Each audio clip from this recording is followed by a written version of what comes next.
Hello learners, my name is Uma Haridwal. Welcome to our channel. तो आज का हमारा टॉपिक है अबाउट इंडस्ट्रियल रेवोल्यूशन और आज हम सीखने वाले हैं इंडस्ट्रियल रेवोल्यूशन को थोड़ा सा और डिटेल में। लास्ट लेक्चर को थोड़ा सा समराइज़ कर लेते हैं। मैंने लास्ट लेक्चर में आपको सिखाया था कि 3 इंडस्ट्रियल रेवोल्यूशंस किए गए थे। ओके, फर्स्ट इंडस्ट्रियल रेवोल्यूशन जिसमें हमने जो मैनुअल लेबर था उसको शिफ्ट किया था इनटू मैकेनाइजेशन में। सेकेंड में हमने मास प्रोडक्शन पे फोकस किया था एंड थर्ड इंडस्ट्रियल रेवोल्यूशन में कंप्यूटर्स का ज़्यादा इन्वेंशन होने लगा। ठीक है, वो तो था एक शॉर्ट में। ठीक है, लेकिन अभी और ज़्यादा डिटेल में आपको समझना है कि आखिर फर्स्ट इंडस्ट्रियल रेवोल्यूशन में क्या क्या नई चीज़ें हुई, सेकेंड में क्या हुआ एंड थर्ड में क्या हुआ। डिटेल में आपको ये आंसर आ सकता है in your exam for 8 marks के लिए, कि आपको जिसमें ये एक्सप्लेन करना हो सकता है कि 3 रेवोल्यूशंस में क्या क्या हुआ, या इंडिविजुअली भी आपको ये क्वेश्चन आ सकते हैं कि फर्स्ट इंडस्ट्रियल रेवोल्यूशन को डिटेल में एक्सप्लेन करो या सेकेंड को या थर्ड को। तो आपको इसका डिटेल नॉलेज होना चाहिए कि हर एक रेवोल्यूशन में क्या क्या हुआ। ओके, सो पहला आते हैं हमारे फर्स्ट इंडस्ट्रियल रेवोल्यूशन जो स्टार्ट हुआ था 1760 से 1840 के बीच में। ठीक है बच्चों, ये ईयर आपको याद रखना है कि फर्स्ट इंडस्ट्रियल रेवोल्यूशन कौन से ईयर में आया था। 1760 से स्टार्ट हो चुका था और एंड था उसका 1840, बिकॉज 1840 के बाद सेकेंड इंडस्ट्रियल रेवोल्यूशन आया। ठीक है, जैसे कि मैंने आपको बताया था कि जो फर्स्ट इंडस्ट्रियल रेवोल्यूशन है जिसमें हमारा फोकस था कि हमें जो मैनुअल काम हो रहा है, जो हैंडीक्राफ्ट इंडस्ट्रीज हो रहे हैं, उनको थोड़ा सा शिफ्ट करना है इनटू मैकेनाइजेशन। थोड़े मशीन्स हमें यूज़ करने ताकि ह्यूमन लेबर पूरे अपने फिजिकल वर्क ज़्यादा ना करे, उल्टा वो लोग मशीन्स की हेल्प से, मैकेनिक्स की हेल्प से चीज़ों को बनाएं ताकि अच्छी क्वालिटी के प्रोडक्ट्स बने और टाइम भी कम लगे। ठीक है, तो अब इसमें क्या क्या आया, तो इसमें देखो ये जो पीरियड था, इस पीरियड को बोलते हैं प्रोटो इंडस्ट्रियलाइजेशन। ओके, चलो मेरे साथ वापस प्रोनाउंस करो इस वर्ड को, प्रोटो इंडस्ट्रियलाइजेशन, जिसका मतलब ये होता है कि जिसमें हम मैनुअल लेबर को शिफ्ट करते हैं इनटू मैकेनाइजेशन में। ठीक है, लेबर पूरी तरीके से रिप्लेस नहीं होते हैं, बस जो लेबर अपने हाथों से काम कर रहे थे अब वो लोग थोड़ा सा मैकेनाइजेशन के टूवर्ड्स जाएंगे। ठीक है, सो अब इसमें क्या क्या हुआ, क्या क्या चीज़ों का इन्वेंशन हुआ इन अंडर फर्स्ट रेवोल्यूशन। ठीक है, जो स्टार्ट हुआ था 1760 में। तो आप यहाँ पे देख सकते हैं कि पहले आया इसमें स्टीम पावर्ड। क्या आया? Steam powered. आपने स्टीम इंजन्स के बारे में तो सुना ही होगा। तो 1760 के टाइम पे स्टीम इंजन्स आ चुके थे। ठीक है, तो देखो किसने इन्वेंट किया, ये नाम भी आपको याद रखना है, जेम्स वॉट। क्या नाम है? जेम्स वॉट ने इन्वेंट किया था स्टीम इंजन को। 1700 में इन्वेंट किया था, लेकिन 1760 में इंडिया में आप बोल सकते हो कि इसका रेवोल्यूशन आया था। ओके, जिसमें अपन ने कंट्री को ट्रांसफॉर्म किया था, या फिर ऐसा बोल सकते हो इंडस्ट्री को ट्रांसफॉर्म किया था by offering a dependable and effective power source. Okay, जिससे हम क्या यूज़ कर सकते हैं? पावर एक ऐसा सोर्स था। तो किसने इन्वेंट किया था? जेम्स वॉट ने इन्वेंट किया था steam engines. First industrial revolution में ये पहला इन्वेंशन था। ओके, दूसरा इन्वेंशन था, दूसरा डिस्कवरी आप बोल सकते हो, कोल की डिस्कवरी हुई थी एंड साथ ही में आयरन सेक्टर बन चुके थे, है ना। ये दो चीज़ें काफ़ी ज़्यादा डेवलप हुई थी उस टाइम पे। कौन सा? Coal and iron sector. Okay, तो development of iron products, methods and utilisation of coal. हम उस टाइम पे क्या करने लगे? आयरन के प्रोडक्ट्स बनाने लगे और साथ ही में कोल का यूज़ होने लगा as a fuel source. Okay, supported industrial expansion, तो इससे और ज़्यादा इंडस्ट्री का एक्सपांशन होने लगा। तीसरा क्या आया? Rail road and canal network. Rail road वो तो ज़रूरी है, जिसके वजह से आज हम रेलवे और ये सब यूज़ कर पा रहे हैं। ठीक है, तो रेल रोड्स एंड कैनाल्स भी बनने लग गए थे at the time of first revolution. ठीक है, तो आप देख सकते हो। और चौथा क्या आया? Manufacturing system. मैन्युफैक्चरिंग सिस्टम आखिर होता क्या है, जहाँ पे हम लेबर को डिवाइड करते हैं according to their skill. Okay, let's say for example कोई लेबर इस चीज़ में एक काम करने में बहुत अच्छा है, किसी मशीन हैंडलिंग में, तो उसको वो काम दे दिया। तो मैन्युफैक्चरिंग सिस्टम का मतलब क्या होता है, जहाँ पे हम वर्कर्स को डिवाइड करते हैं उनके स्पेशलाइजेशन के हिसाब से, और फिर वो लोग प्रोडक्शन का काम करते हैं। ओके, देखिए, the division of labour and the construction of large scale factories, मतलब फर्स्ट रेवोल्यूशन के टाइम पे फैक्ट्रीज बनने भी चालू हो गए थे। तो आप समझ रहे हो क्या मेजर चेंज आया, कहाँ अपनी कंट्री एक एग्रीगेंट्स इंडस्ट्री के पे फोकस थी, एकदम पूरी तरीके से चेंज आ गया, और उस टाइम पे ये सारी चीज़ों का इन्वेंशन हुआ। तो चलिए एक बार रिवाइज कर लेते हैं। सबसे पहले फर्स्ट रेवोल्यूशन आया कौन से टाइम पे, 1760 के टाइम पे आया था। 1840 तक ये सारी चीज़ें डेवलप हो चुकी थी। क्या क्या डेवलप हुआ बच्चों, सबसे पहले डेवलप हुआ था इसमें steam power, like steam engine, जो जेम्स वॉट ने इन्वेंट किया था। दूसरा आया कोल एंड आयरन का सेक्टर। तीसरा rail road and canal network. And last is manufacturing system. ये चारों आपको अच्छे से याद रखना है। कोई भी सिस्टम या कोई भी सेक्टर के सीक्वेंस को आप चेंज मत कर देना। गलती से भी मैन्युफैक्चरिंग सिस्टम को सेकंड रेवोल्यूशन में मत डाल देना।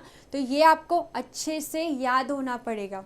चाहिए तो इसका एक स्मार्ट कोड आप बना दो, ठीक है। जैसे आप स्मार्ट कोड कैसे बना सकते हो, ये स्टार्टिंग के जो लेटर्स हैं इसको याद रख के, ठीक है, SCRM।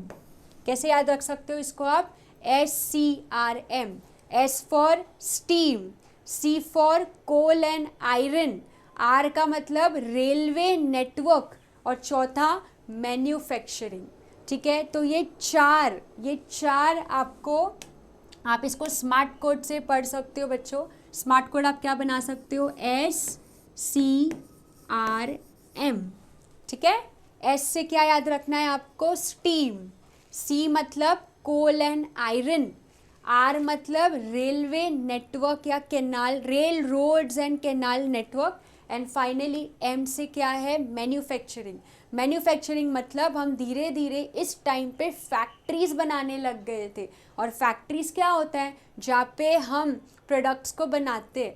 Let's say for example मुझे टमाटो से टमाटो केचप बनाना है, तो केचप मैं कहाँ पे बनाऊंगी, मैं फैक्ट्रीज में बनाऊंगी, वहाँ पे मैं मैन्युफैक्चरिंग करूँगी, ठीक है। तो ये सारी चीज़ें फर्स्ट इंडस्ट्रियल रेवोल्यूशन में आई थी। आपको एकदम डिटेल में इसको लिखना होगा। अगर आपको एज 8 मार्क के लिए ये आंसर आएगा तो आपको इसको फुल डिटेल में लिखना होगा कि फर्स्ट इंडस्ट्रियल रेवोल्यूशन में क्या क्या हुआ। आई होप आपको फर्स्ट इंडस्ट्रियल रेवोल्यूशन बहुत अच्छे से समझ गया होगा, ठीक है। अब हम आगे बढ़ते हैं, नेक्स्ट आते हैं हमारे सेकेंड इंडस्ट्रियल रेवोल्यूशन पे, ठीक है। अब सेकेंड इंडस्ट्रियल रेवोल्यूशन में क्या क्या हुआ। सेकेंड इंडस्ट्रियल रेवोल्यूशन का ईयर है 1840 से स्टार्ट हुआ, और इंडस्ट्रियल रेवोल्यूशन का एंड हो गया था 1870 में।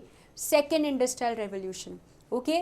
फर्स्ट स्टार्ट कब हुआ था बच्चों, 1760 से 1840, ओके। सेकेंड इंडस्ट्रियल रेवोल्यूशन कब स्टार्ट हुआ था, 1840 से 1870।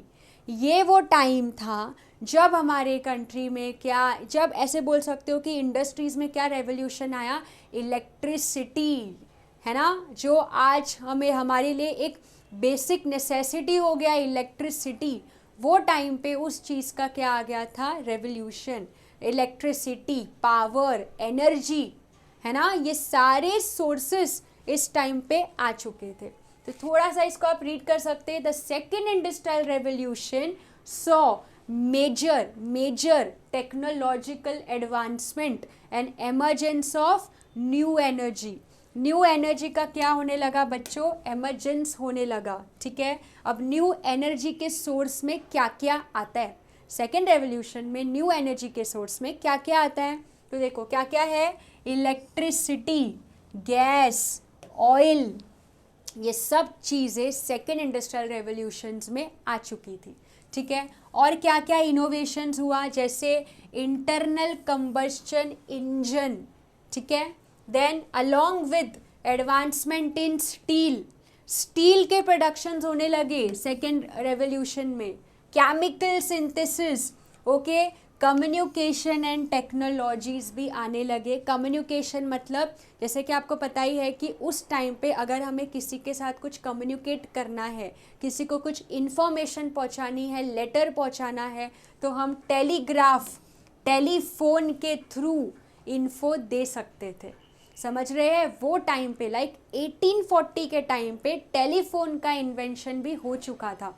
टेलीग्राफ, टेलीफोन, आज के टाइम पे फ़ोन इतना ज़रूरी हो गया, अब किसी को भी कुछ भी इन्फो, तो 1840 के टाइम से ही टेलीफोन आ चुका था। अब समझो लोगों के पास कितना दिमाग होता है, कितने स्किल, कितने टैलेंटेड होते हैं। अगर हम अपने टैलेंट को सही जगह यूज़ करें तो कितना सब कुछ स्टार्टअप्स हो सकता है। ठीक है, तो ये सब कुछ, इसके अलावा और भी इन्वेंशंस हुआ, जैसे ऑटोमोबाइल। ऑटोमोबाइल मतलब गाड़ियाँ ये सब बनने लगे। ठीक है, एरोप्लेन भी आ गया था इन अर्ली 20th सेंचुरी। तो आप देख सकते हो जो सेकेंड इंडस्ट्रियल रेवोल्यूशन था ना, वो एक ग्रेट माइलस्टोन था चेंजेस का, है ना। कितनी सारी चीज़ें सेकेंड इंडस्ट्रियल रेवोल्यूशन में आई। ठीक है, सो क्या क्या आया सेकेंड इंडस्ट्रियल रेवोल्यूशन में स्टूडेंट्स? तो आप पहले देख सकते हैं यहाँ पे स्टील सेक्टर।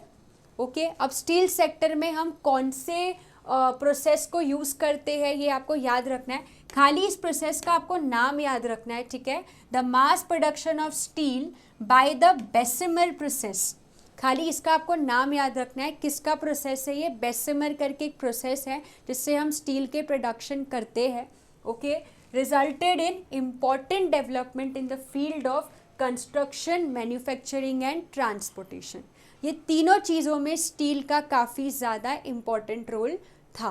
तो ये सेकेंड रेवोल्यूशन में क्या हुआ? स्टील सेक्टर का इन्वेंशन हुआ। फिर इलेक्ट्रिसिटी, ओके, इलेक्ट्रिसिटी आया जिसमें हम अपने रूरल एरिया को अर्बन एरिया में कन्वर्ट करते हैं। देखो मेजरली हम कैसे डिवाइड करते हैं या कैसे हम ये बता सकते हैं, डिफ्रेंशिएट कैसे कर सकते हैं कि रूरल और अर्बन में क्या फ़र्क है। जिस एरिया में इलेक्ट्रिसिटी है 24 आवर्स आप कभी भी इलेक्ट्रिसिटी यूज़ कर सकते हैं, वो अपने लिए क्या हो जाता है? Urban area, urban lifestyle. तो उस टाइम से ही देखो हमारी अर्बन लाइफस्टाइल शुरू हो चुकी थी, बिकॉज इलेक्ट्रिसिटी डेवलप हो चुका था। ओके, उसके अलावा आया ट्रांसपोर्ट एंड कम्युनिकेशन, जो आज के टाइम पे स्टूडेंट्स बहुत ज़रूरी है ना। पहले से ही पहले के लोगों को ये पता चल चुका था कि आने वाले टाइम पे ट्रांसपोर्ट एंड कम्युनिकेशन कंट्री के लिए, हर एक कंट्री के लिए ग्लोबली बहुत ज़रूरी हो जाएगा। तो उसी टाइम से ट्रांसपोर्ट मतलब क्या होता है? जहाँ पे हम एक जगह से दूसरी जगह इजीली मूव कर सकते हैं, by railway, by waterway, by airway, by roadway. समझ रहे हैं? ये सब क्या है? These are transportation. और कम्युनिकेशन, टेलीफोन, टेलीग्राफ, वो सब चीज़ें भी आ गई थी जिससे हम फ़ोन के थ्रू किसी को भी इंफॉर्मेशन पहुंचा सकते हैं। ओके, इसके अलावा आया इंजीनियरिंग इन मैकेनिकल सिस्टम। वो टाइम पे इंजीनियरिंग का भी थोड़ा सा स्कोप बढ़ने लगा।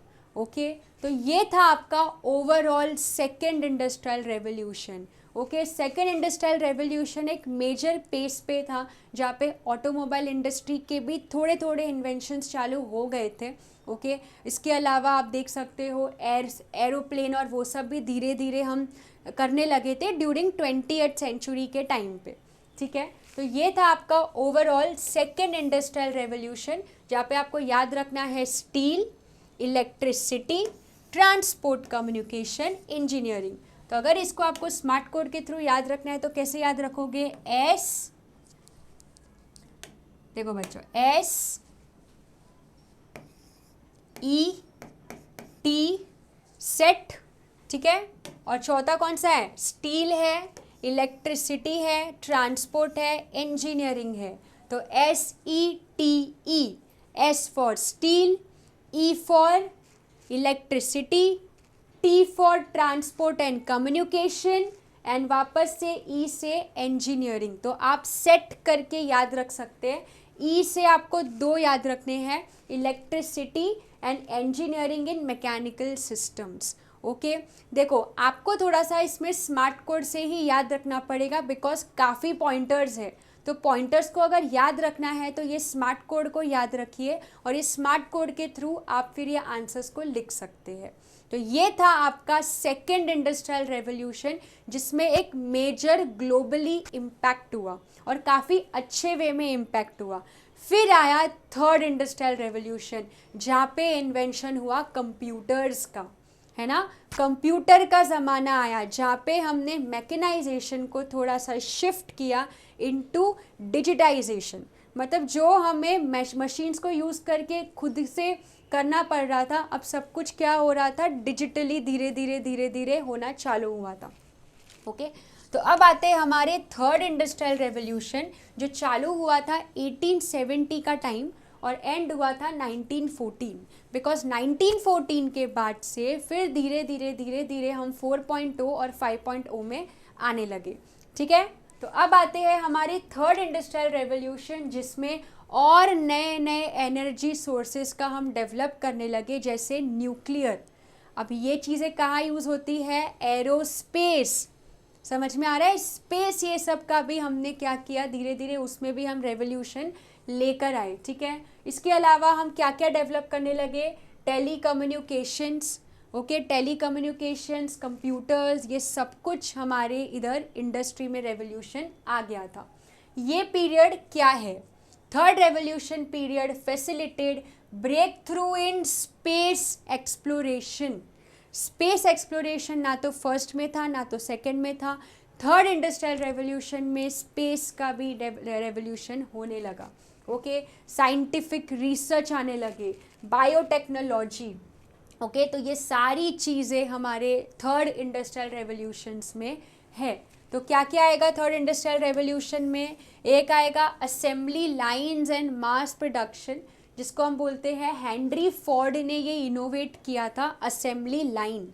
आखिर असेंबली लाइन होता क्या है, असेंबली लाइन में हम क्या करते हैं ना, काम को डिवाइड करते हैं। काम को डिवाइड करने का मतलब क्या होता है, लेट्स से फॉर एग्जांपल मुझे गाड़ी बनाना है। ठीक है, तो गाड़ी बनाने के लिए बहुत सारे अलग अलग पार्ट्स लगते हैं। तो अब सारे पार्ट्स और पूरी गाड़ी मैं नहीं बनाऊंगी, मैं क्या करूँगी, काम को डिवाइड कर दूंगी। लाइक किसी और को ये काम असेंबल कर दूंगी कि गाड़ी का ये पार्ट्स आप मुझे बना के देंगे, गाड़ी का ये पार्ट आप मुझे बना के देंगे। तो ऐसे मैंने क्या किया, काम को अलग अलग मैन्युफैक्चरर्स को असेंबल कर दिया।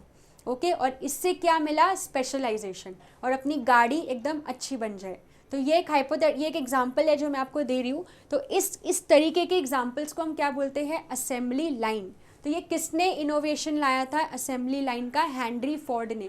हेनरी फोर्ड ने ही बोला था कि आप अकेले ये सब कर रहे हो, इससे बेटर है कि आप अपने काम को डिवाइड करो और फिर एक स्पेशलाइजेशन के साथ प्रॉपरली आप अपने प्रोडक्ट्स को बनाओ। तो ये थर्ड रेवोल्यूशन में आया था। केमिकल सेक्टर्स आने लग गए थे कि केमिकल्स को यूज़ करके हम प्रोडक्ट्स को बनाना चालू कर दिए थे। केमिकल्स मतलब एकदम ज़्यादा हैज़ार्डस केमिकल के, सिर्फ हैज़ार्डस केमिकल की बात नहीं कर रही हूँ मैं, सारे ऐसे केमिकल्स जिससे आज के टाइम पे आप कोई भी प्रोडक्ट्स देख सकते हैं। ओके, इसके अलावा ऑटोमोटिव सेक्टर आ गया। ऑटोमोटिव सेक्टर मतलब बच्चों ऑटोमोबाइल, गाड़ी, ट्रक्स, ये सब बनने लग गए। इसके अलावा कम्युनिकेशन में एडवांसमेंट आया।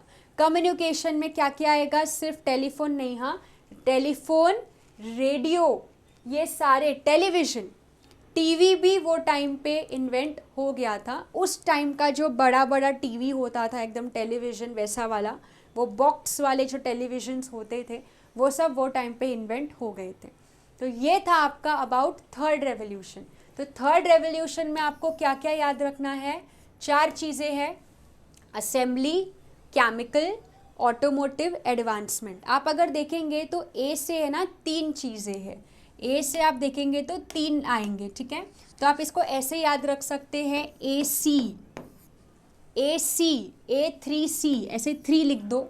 अभी A3C का मतलब क्या हुआ, तो ए से आपको 3 चीज़ें याद रखनी है, A for assembly line, A for automotive sector and A for advancement in communication.